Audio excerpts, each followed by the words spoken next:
আমার ছোট ছোট দুইটা মেয়ে, একজনের বয়স 4 বছর, আরেকজনের বয়স 11 মাস। ওদের ভবিষ্যৎ নিয়ে আমি খুবই নিশ্চয়তায় ভুগছি যে ওরা সামনে কি করব না করব, কারণ আমার মাথার উপরে একটা সাতটাই চলে গেছে। তো এর জন্য আমার সন্তান এবং আমার মতো এরকম অনেক সন্তান আছে, এই টাকা পয়সা এগুলো চাচ্ছি না। আমি সরকারের কাছে চাচ্ছি এরকম অনেক সন্তান আছে, সেই সন্তানের ভবিষ্যৎটা নিশ্চিত করুন এবং স্থায়ী একটা সমাধান আসুক যে ওদের ভবিষ্যতে কি হবে এবং একটা বাসস্থানের ব্যবস্থা। এবং এতগুলো মানুষ যে মারা গেছে এদের দ্রুত বিচারের আওতায় আনা হোক এবং তারা যে এই দেশকে এত যুদ্ধ করে নিজের প্রাণ দিয়ে শহীদ হয়েছেন তাদের একটা পদক দেওয়া হোক।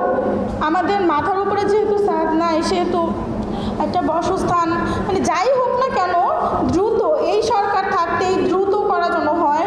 আমাদের যতটুকু চাওয়া ছিল বা আমরা যেরকমটা চেয়েছিলাম দেশ, যত তাড়াতাড়ি সংস্কার চেয়েছিলাম তত তাড়াতাড়ি সংস্কারের দিকে যাচ্ছে না, বা তারা খুবই স্লো, তাদের চেয়ার নিয়ে তারা খুবই ব্যস্ত। আমাদের আহত ব্যক্তি যারা আছে তাদেরকে দেখতেও তারা খুবই ব্যস্ত। অলরেডি 3 মাস চলে গেছে, মানে যারা আহত ভাই আছে তাদের মানে পরবর্তী জীবন নিয়ে কি হবে সেটা নিয়ে তারা দুশ্চিন্তা ভুগছে।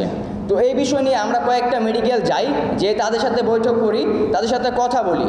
তারা আমাদেরকে এটা বলতেছে যদিও আমরা চিকিৎসার দিক দিয়ে মোটামুটি ভালো চিকিৎসা পাচ্ছি, কিন্তু পরবর্তী লাইফ নিয়ে খুবই আশঙ্কায় আছি।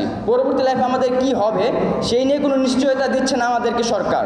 যারা আমাদের 1700+ ভাইদের শহীদ করে দিয়েছে, যারা আমাদের 22,000+ ভাইদেরকে আহত করে দিয়েছে, পঙ্গুত্ব বরণ করে দিয়েছে, যারা আমাদের আমার হাত পর্যন্ত নিয়ে নিয়েছে, যদি এইখানে তাদেরকে কেউ সঙ্গ দিয়ে এই দেশে ফিরিয়ে আনতে চায় তাহলে আমি মনে করব তারা আমাদেরও শত্রু।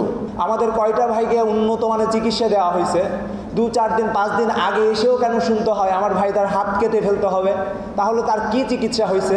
আমার ভাইয়েরা এখনও আইসিইউতে পড়ে আছে। আমরা এই কাজগুলো এখনও শেষ করতে পারি না। আজকে 3 মাস শেষ।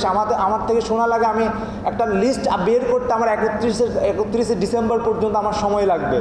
তাহলে আপনি আমাদের প্রতি কতটুকু কনসার্ন আপনার কাছে প্রশ্ন রাখতে চাই ভাই। আসলে আপনারা তো রাস্তায় ছিলেন না বাবা, রাস্তায় আমি ছিলাম সেই জুলাইয়ের 1 তারিখ থেকে 2 তারিখ থেকে।